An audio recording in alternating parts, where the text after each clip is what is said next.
Today, I'm going to be showing you 2021's hardest gaming challenge. Hi guys, I've been waiting for this video for so long. I love this video. My last video like this, 2020's hardest gaming challenge. Oh my god, so close to my heart. I love it so much, so much. It's all been on my homepage for my channel for so long. So I've just been dying to get this video to the lovely 50 viewers at home. Am I right, guys? Oh, we like to have fun around here. All right, so just like last time, there is no gaming challenge harder than this one. And what is 2020's hardest gaming challenge? What is 2021's hardest gaming challenge? It's the same thing, but it's before you buy a game, you have to go through the hardships of beating two other games that you previously haven't beaten. Just like last time, I'm gonna have to lay down the groundwork, lay down the rules for you guys. For every 2 games you beat, you buy a game. Another big one is gifted games don't count. Bundles are allowed. And then lastly, I just want to clarify on what does it mean to beat a game. But yeah, so let's go into a little bit of depth on what does it mean to beat a game, or what do I qualify to beat a game.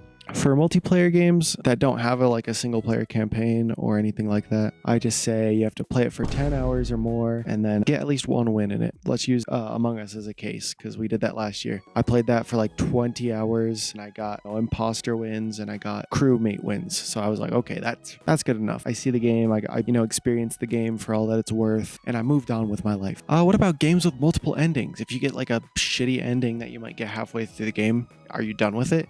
No. You have to get the true ending for any game that's multiple endings, unless it's absurd to get the true ending, and most people don't. It's a case by case. It's really just a case by case. But for a more broad thing, you got to get the true ending. What about early access games that don't quite have an ending yet? They just want to show the community what they have so far. I think this is legitimately the only game right now that I am not able to beat. Oh wait, that's spoilers. Stay tuned for the end of the video, am I right, guys? First game that I beat this year is a little awkward, to be frank with you. A little bit cringe, maybe. A little bit cringe. This game is Minecraft. Now, I know what you're thinking at home. Minecraft? Bro, that game's been out since I was 2 years old, bro. Happy birthday, Smack here. Happy birthday. Well, guess what? I just haven't beaten it. I've played it the whole time. I played it before there was an end to the game. I don't remember exactly what time this was, but I had a tutor and she brought a laptop with Minecraft over to my house once. And then I was doing math homework or whatever, times tables, and she was over there fucking making crafting tables. Am I right? Hey, that joke goes out to the gamers. Hey, if you get it, you get it. Yeah, so she was playing Minecraft and I was like, what's this game? Because I'm a gamer kid, I've been playing Mega Man and Thousand Year Door and that sort of shit. And she's like, oh, it's Minecraft. I was entranced by this game. It was so amazing. She ended up giving me the game on a flash drive, so I didn't even have a legal account, and I just played the shit out of it. Back in the day, I think there was only one type of mob. I feel like it was either zombies or creepers, and that might just be my memory of it, but it's hard to say. But that's how I remember it when I was a kid. And then flash forward a couple years, we finally get an end to Minecraft, and my brother, Mr. Kip Xander, you might know him, he beats it day one, and I don't know why I didn't. I was just happy building houses and getting farms and collecting every color of sheep and all that sort of shit. But no, he was gaming on them, getting it done, all that shit. And then flash forward more years. This is way after the the end of the game comes out, to now. I still haven't beaten the game. So I was with a friend and I was like, maybe I should just finally beat the game. So we started a world, just me and the other person, with the intent of me beating the game. They went out and did their shit. I did mine. I did what I normally do. I build houses and shit like that. Just what makes me happy in Minecraft is just building shit. But I was like, okay, I'm gonna force myself to do it. I'm gonna take over this huge challenge of beating the Ender Dragon. It's gonna be so difficult and I'm gonna have to go through hardships. I found it. I had a full set of diamond armor, I think, a water bucket and a sword, and I died and I was like, fuck, I have to start this whole process over. I'm gonna have to get all these diamonds back, get all this shit back. I think I had it enchanted. I was gonna have to re-enchant it and everything, and then I go back and everything's just there and the dragon still has that much health. So I was like, what the fuck? I thought this was supposed to be difficult. I thought it was you get all this shit together and then you fight the dragon, and then if you have to do it in one shot or else it's done. No, it's so fucking easy. I feel like I could beat it with like a shovel and like a bucket of water and nothing else. It's so simple. How did I not know this? I don't watch like Minecraft YouTubers. I didn't really have like a beta for how to do this. I don't know. It's just kind of awkward. Anyways, I beat the boss.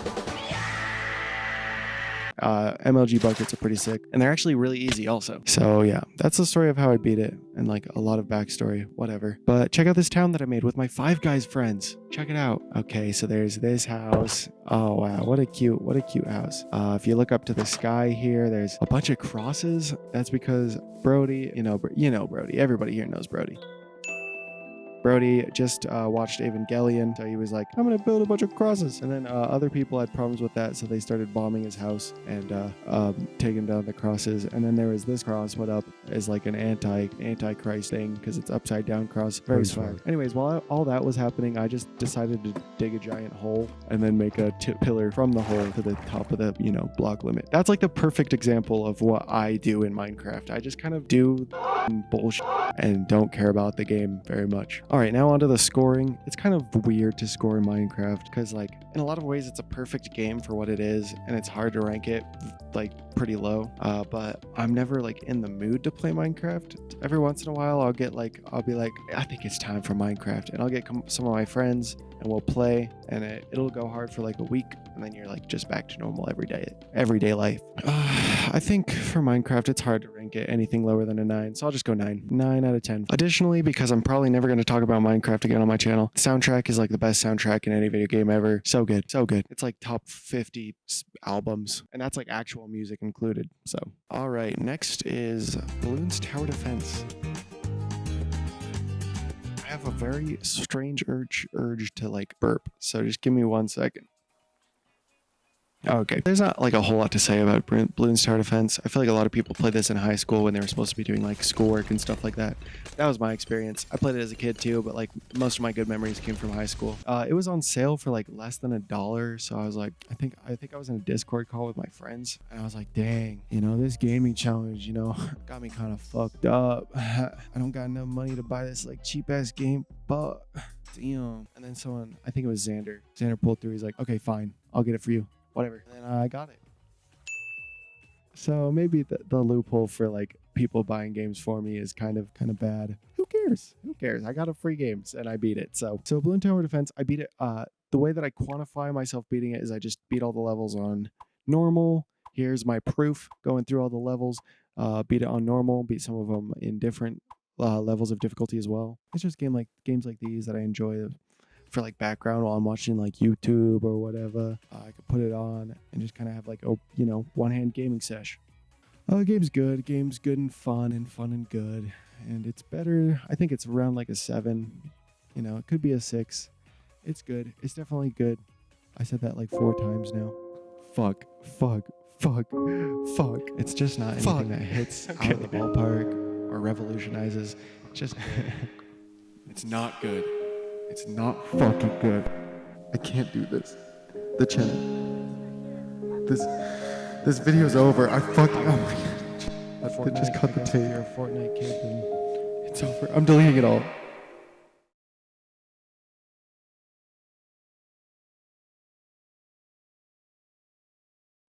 Okay, so you're gonna have to bear with me a little bit, because the last 2 games were kind of just like super casual multiplayer type games, and so is this one. It's Apex Legends.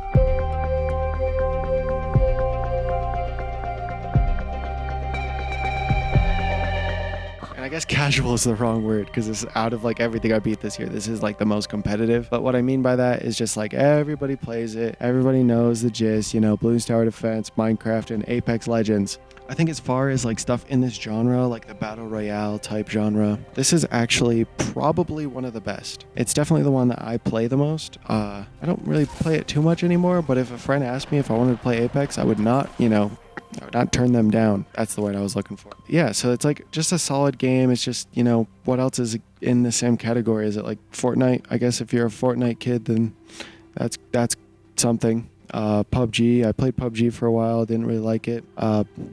Bed Wars, I guess if you're a pro Bed Wars player. Shout out Hummus.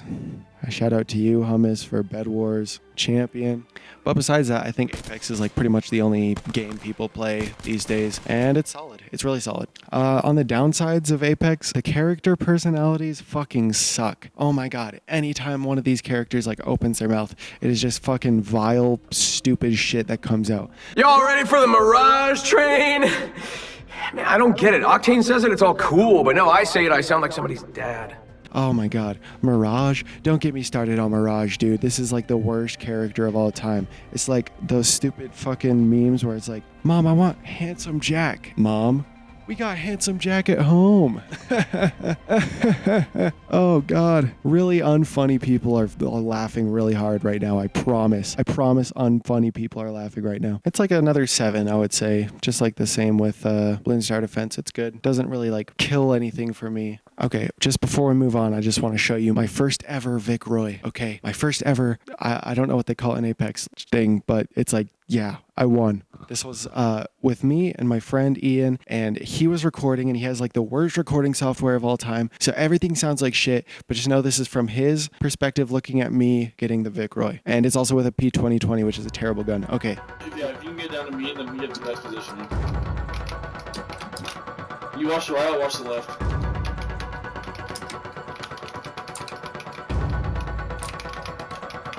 Holy, Right this here, is right scary. here. Right here, he's got a 69. On him up, on him up. Oh, he's solo down. Oh, we got people on the other side too. I got one. I knocked him. Run to the left. I'm dead, Dom. Dom, you should be 2020. Please. Oh no. Dom.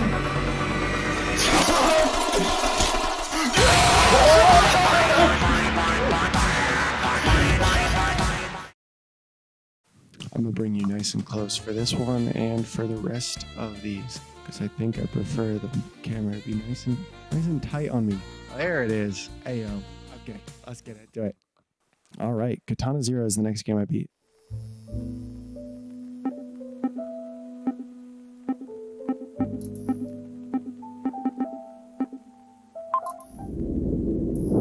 And this is the first one on this list that is single player. Okay, so the first thing that's like huge about this game is just the gameplay and the game feel. Everything about the way that you move is just so customizable, and so like you just feel like you're just so in control of your character. You want to do like a baby jump? You got a baby jump. You want to do a bigger jump? You got a bigger jump. You want to do a dash and then jump and then attack all like really close together? You got that shit, bro. You want to do like fucking a dash, but not all the way over there. You don't want to go all the way over there.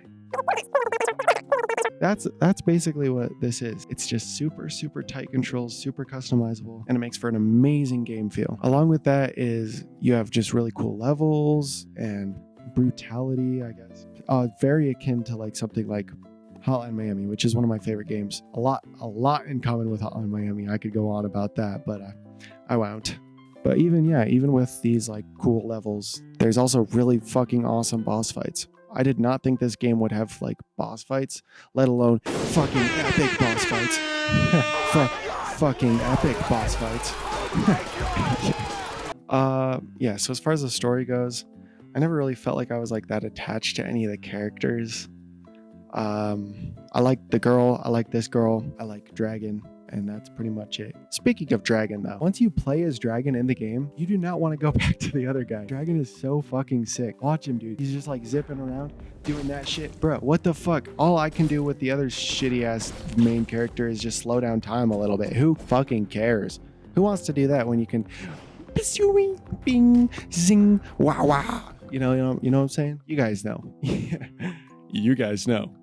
For me, the game is not anything extremely special. I feel like a lot of other people are going to say that it is. It's hard for me to give it anything higher than an 8, so I'll just give it an 8 because I know people love it. And I liked it. I enjoyed it a lot, enough to play it without any, feeling of like trudging through it. And all the levels were really well put together. Everything felt like it fit. I beat 2 games. You guys know how it works. I have to buy a game now. I don't have to, but it would be weird for me to not do that. Next game I bought was Omori, and right after buying it, I played it, so...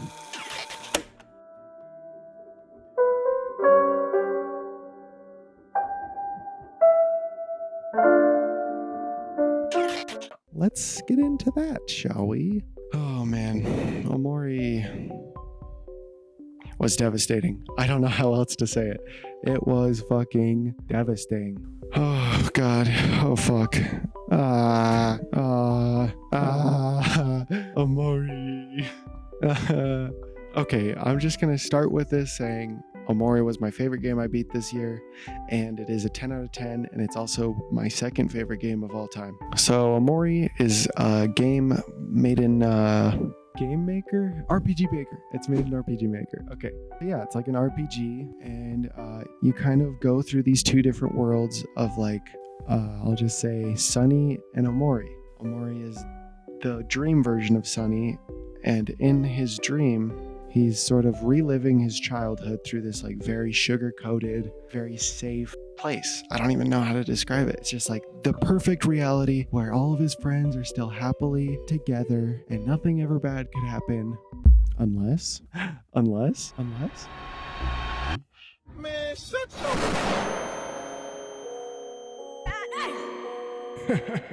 But yeah, it's just hyper like stylish, and like the dream world is so cozy colors, like pastel everything, sing-songy, happy, except for Omori himself, which he's a little bit of a downer, a little bit of a sad guy. And then you go back to like the real world, and it's kind of blue and blandish. I don't know. It's just like the personality and the attention to like art and detail is so yummy, just so yummy. I will also say that all the personalities of like the main 5 or 6 or however many are in the main group are so fucking like beautifully portrayed. They all have like their place, and you can see how they work out as a friend group. Stuff like Kel's like, he's all friendly, but he's kind of annoying, and he doesn't get along very well with Aubrey because Aubrey's, hard-headed. I think she has a thing for Omori also. And then Omori's just like oblivious to everything. He's kind of just like there. I love him though. Don't get me wrong. I love him. Hiro is kind of like the person. He's all stylish. He does everything right. He aspires to be a cook. And then Mari is Omori's sister. Basil is kind of like the pure little kid of the friend group. He just, he just waters his plants and has fun. Another detail, Basil actually decides that each plant represents someone in their friend group. Cactus is Kel because he's all, he's just so spiky. He can just make do with anything, kind of like how cactuses live in the desert. They just make do with anything. Hiro is a rose because he's beautiful and he can take on any sort of personality or any sort of role that he needs to. He can take that on. Basil is the sunflower because he's always looking to the brightest of every situation. He's always looking to the sun. You know what I'm saying? He's always looking to the sun. I forget Aubrey and Mari's. Omori's is literally, it's just tulip. When it gets to that part, Basil's like, he's just kind of boring and bulbous. Now, like I said, the game is it's just through and through. It's very solid. But when I got to the ending of the game, and for those of you who've played the game, you know what I'm talking about. The ending, I don't know why, but I didn't like it. I just didn't like it. I should have, right? I should have. I hated it even. I went into the Discord call with my friends who had played the game, and I was like, what the f*** is this shit? What is this? Because it wasn't the ending I was expecting. And now that I'm past that point that I was at when I first played the game, I can be like, oh, of course it's not what I expected, because they didn't want to do what everybody expected. This is a game that's different from other games. This is a game that like actually, has its own ideas put into it. And I love that now. But at the time I was like, it wasn't what I wanted it to be, so I hate it. Don't be like me. When you get to the part in the game where shit goes down, just like think about it through how the characters are feeling and how the characters react to this big thing. I know I'm being really vague, but I'm just so pissed at myself for hating it because I love it so much now that I don't want anybody to be like me in that situation. And I want to say the final boss fight was very, very, very, very, very good. So good. Awesome.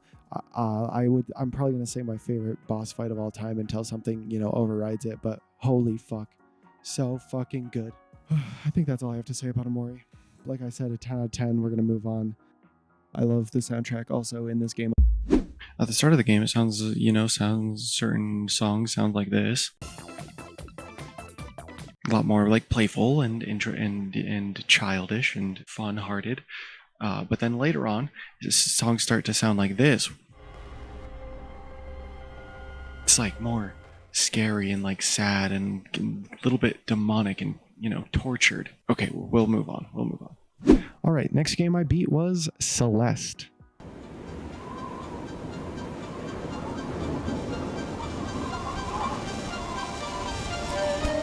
Celeste is the next game I beat.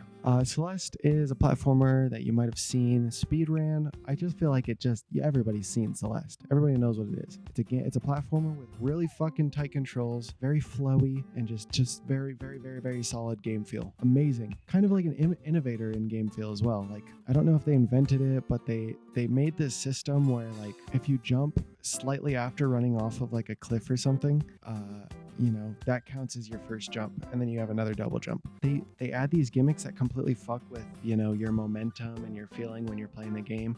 The worst of which is these wind levels. And then like a short video. God, why do they just hate game design? Would you ever think you'd get into editing? I fucking am going to. It just doesn't make any sense to have such a solid game and then you to be like, how can we make the other levels a little bit more difficult? Let's just make it so that they can't play the game and they walk forward at like a mile an hour. That sounds really interesting and fun and so good. It's not. It is not. Developers of Celeste, please know that you've made a grave mistake. Okay, the last thing I have to say about this game is just that I don't care about the story. I think a lot of people share that in common, but you don't really have to care about the story all that much to enjoy the game.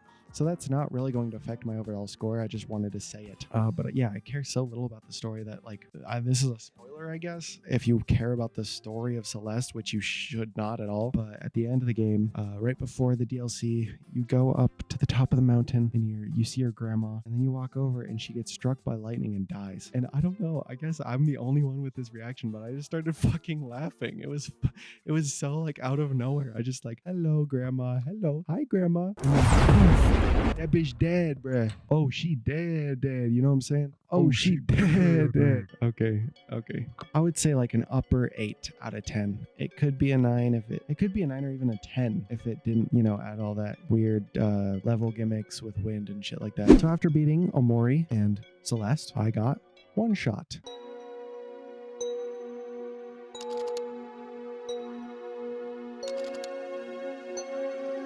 After buying One Shot, I beat it. Wow, let's talk about One Shot, shall we? Haha, yeah. Now, I'm not going to talk too much about this game because I think its big gimmick is very much best experienced if you know nothing about the game. Download it. It's pretty cheap. You're going to enjoy it.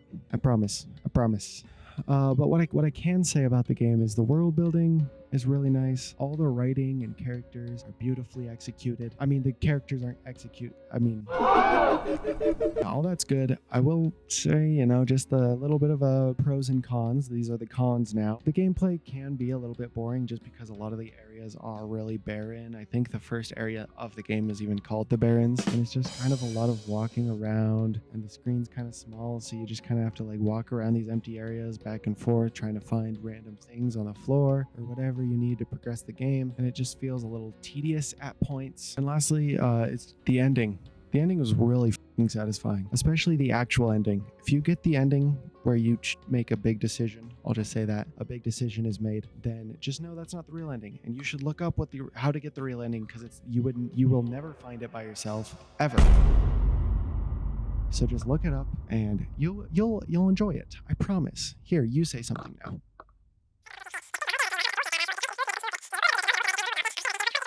You're so insightful. You want to say anything else? No way. Anyways, we're gonna move on now. Oh no. Okay, the next game I beat was Return of the Zombie King.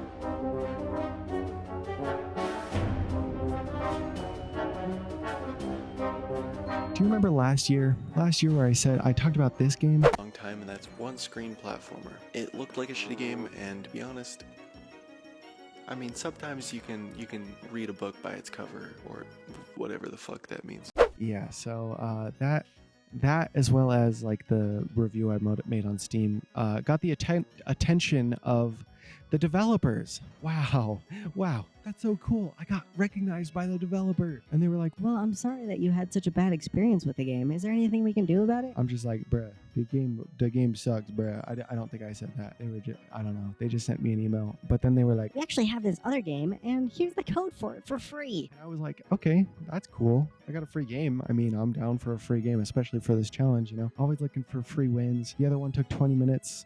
This one on the other hand, this took 10 hours to beat.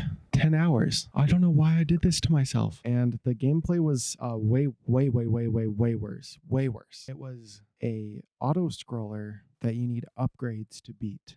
For you to get through the stage, you have to literally upgrade your hearts, or else this shit will happen. Look, I'm walking across the screen. Look at the top. I have those hearts there, and they're about to deplete completely. Oh, there it goes. What the fuck? Did you guys hear that? What the fuck? Hey, yo, play that shit again, bro. What the fuck? Okay. Okay, Zombie King. Okay.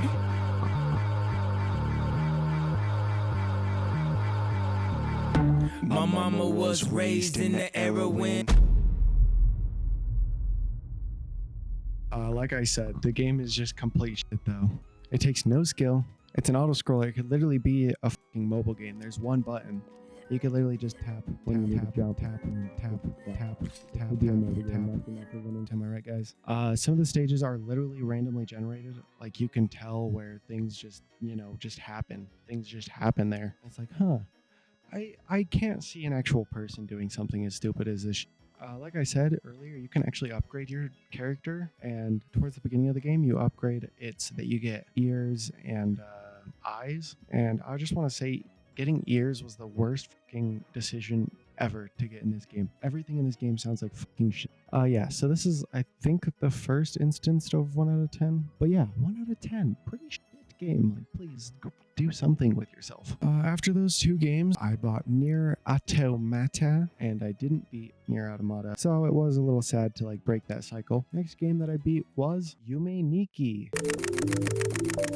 Yume Nikki is, oh my god, it's such a interesting game that I really actually want to make a video all on its own for. I think it would be a really interesting solo video, but I will say it's a lot like LSD Simulator, if you ever, played that or watched YouTube videos of it. You just kind of walk around these weird fucking landscapes and areas and just interact with random shit, and it'll just be like, it'll just spit you out somewhere completely random, and then you just get to explore some more. So if you think about doing that for hours, it does get a little bit boring. I will say that. I think when you're first playing and you're exploring all these brand new areas, it's really interesting. But after like 4 hours, I was starting to see all the same places over and over again. And I don't know, it just kind of got kind of meh.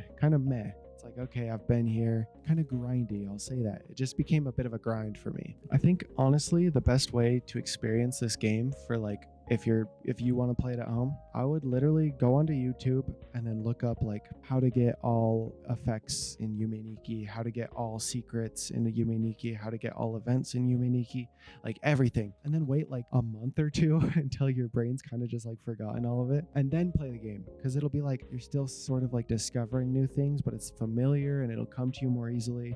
Whereas I went into it completely blind, and it's just not that great of an experience to go into completely blind. Now, I am sitting here somewhat shitting on the game, but I actually think that it could easily qualify for a 10 out of 10.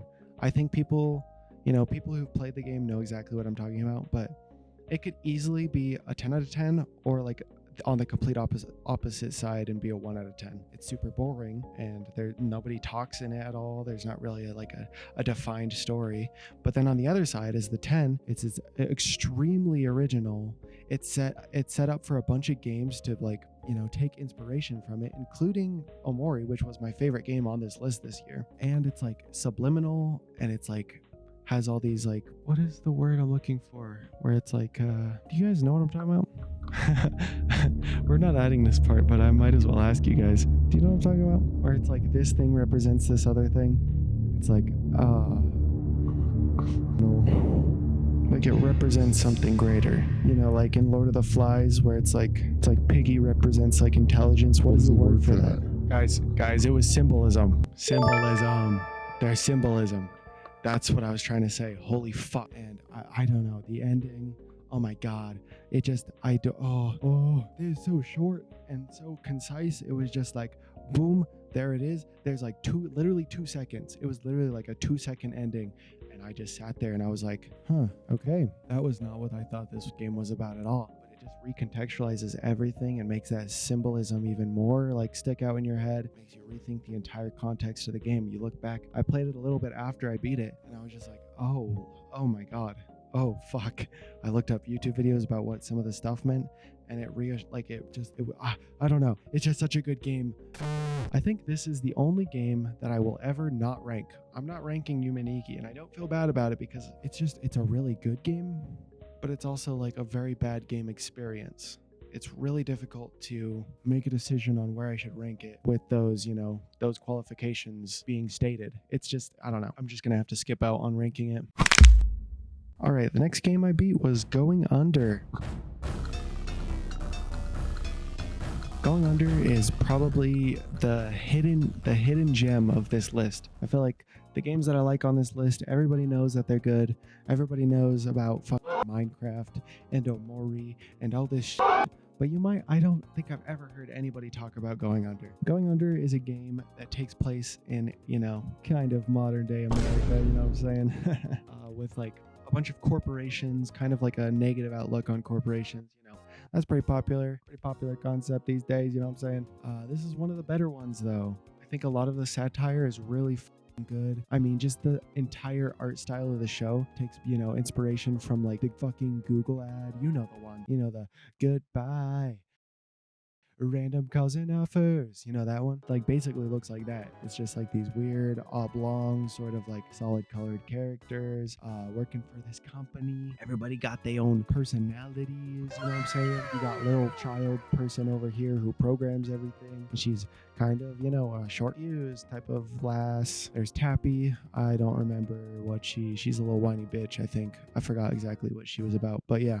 But I think the most interesting character is your boss. Dude, he is literally Jeff Bezos. Like this is not a joke. I think they literally took Jeff Bezos for this character. He talks about like country, like being a country boy and being a cowboy and all that shit. He always like threatens to fire you if you don't do what he says, but he does it like the most corporate kind of like nice guy. It's just strictly business sort of way. Another thing about this game, I guess I should talk about the gameplay. Yeah, it's like a roguelike. You go into these other job areas and you just sort of beat shit up until you get what you want, until you get down and you beat their boss.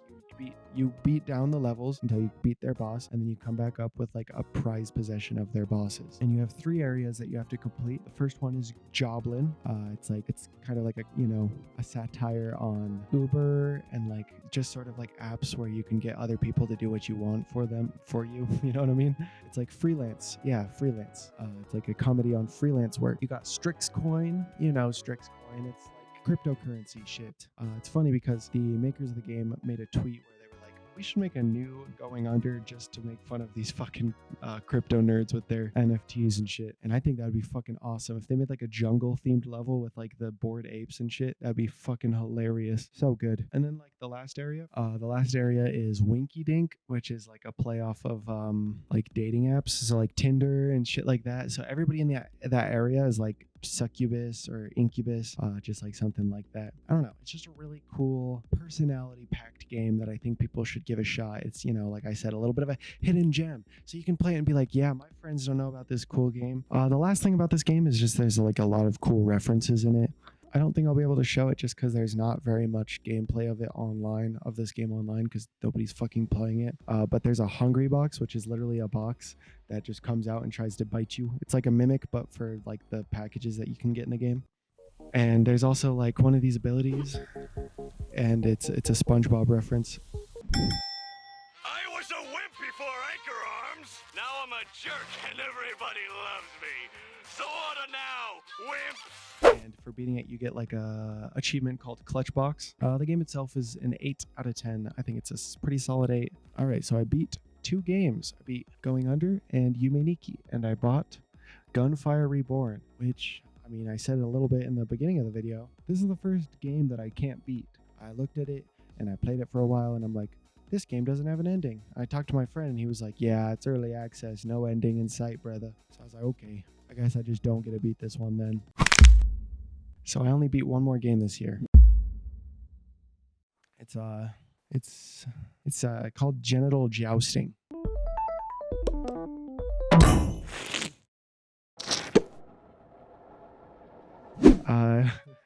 I don't think I'm gonna be able to show any of the gameplay on my screen, but it was like pretty popular, and whenever it came out, just for being like shocking, just like derivative YouTubers at the time would be like, hey, let's play this game and it's gonna be so funny.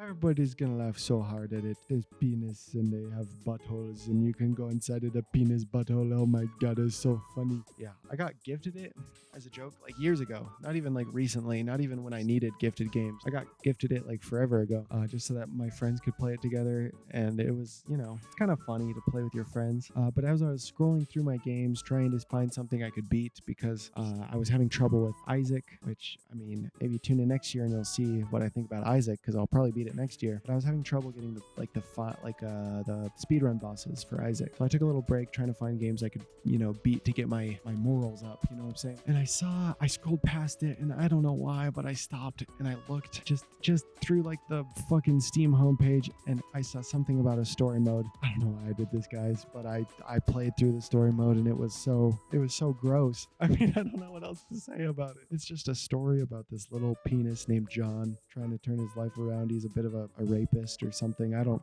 even remember. It's just so gross. All the noises. Oh god, the noises. Oh my god. Just everything about this game was yikes. I didn't write down a score for this, but I'm gonna just from memories, I'm gonna give it like a 3. It's not middle of the road. It was gross, but it wasn't bad either. You know what I'm saying? It wasn't a bad game. It was just kind of boring and gross. So yeah, that's all the games. Oh my god, what a year. Omori, I love it so much. Yume Nikki, I will never forget it. One Shot was amazing. Celeste, best game feel in a very hot second. God. What a good year. Follow me for next year though, because I just found this art. You know, hey, shout out Taco. It's a bit late, but if someone in Talkcourt is watching this, make sure to watch it with everybody. Everybody's got to see this video. But shout out to Taco for sending this picture. Oh my gosh, it's so fucking epic. I love it so much. It's all these like indie games, or not indie games. It's RPG Maker games, but I just love the art so much. Look at this blood soup. Look how cute he is. And then you go to the actual game and not so cute. That is kind of an ugly character, if I'm being frank with you. And then there's this guy, Mothlight. Dude, Mothlight looks cool. I've never played this game, but I think I will. I'm pretty sure I will. So, actually, you know what? I'm going to make a promise. I will play Mothlight, and I'll play at least one more character on this list for next year. So if you're interested in Mothlight, then subscribe. Or maybe one of these other things, then subscribe. It's going to be so cool next year. It's going to be so cool. 2022, doesn't that have a nice ring to it? It's a bunch of 2s. All right, that's everything for this year, I think. Okay, roll that outro song. Am I right, guys? Okay, bye.